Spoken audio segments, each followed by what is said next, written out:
চলুন বন্ধুরা, আজকে সকাল থেকে অনেক ব্যস্ত ছিলাম। তো আজকের বাড়িতে একেবারে গ্রাম্য পদ্ধতিতে অনেকগুলো রেসিপি করেছি, সেই রেসিপিগুলো তোমাদের মাঝে শেয়ার করি। চলো আজকের কী কী রেসিপি করেছি তোমাদেরকে দেখাই, তোমরা এইভাবেই ভালোবাসা দিয়ে পাশে থেকো। এটা আমার ইউটিউবে দ্বিতীয় ভিডিও। এটা চিংড়ি মাছ দিয়ে কচুরলতি, এখন কমপ্লিট হয়নি, রান্না চলছে। বাকি রেসিপিগুলো চলো তোমাদের সঙ্গে শেয়ার করি। এটা লইটে মাছের ঝাল করা হয়েছে। এটা হয়েছে ওলের ডাঁটি, চিংড়ি মাছ ছোলা দিয়ে নারকেল কুচি দিয়ে ওলের ডাঁটি রান্না হয়েছে।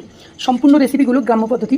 আর এটা হচ্ছে যুক্তিফুলের যে ফল, সেই ফল দিয়ে আলু দিয়ে ভাজা করা হয়েছে।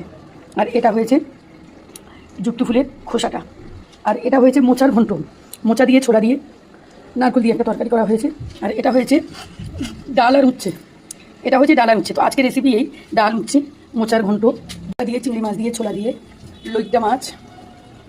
আর এটা একটা তিতো, যেটা ওই ফলের খোসা দিয়ে করা হয়েছে। আর এই রান্নাটা এখনও চলছে। তো বন্ধুরা, আজকের রেসিপি এই। আর আজকের রেসিপিগুলো কেমন লাগলো অবশ্যই সবাই কমেন্টে জানিয়ে যাবে। ভালোবাসা দিয়ে সবাই সাথে থাকুন, পাশে থাকুন। এরকম নিত্য নতুন রেসিপি নিয়ে তোমাদের মাঝে শেয়ার করতে চলে আসবো। তবে হ্যাঁ, সম্পূর্ণ গ্রাম্য পদ্ধতি, যেগুলো আমরা এক সপ্তাহ বাজার না করেও গ্রামের কিছু ভেজিটেবল এভাবে নিত্য নতুন রেসিপি তৈরি করে থাকি। সবাই ভালো থাকবেন, সুস্থ থাকবেন।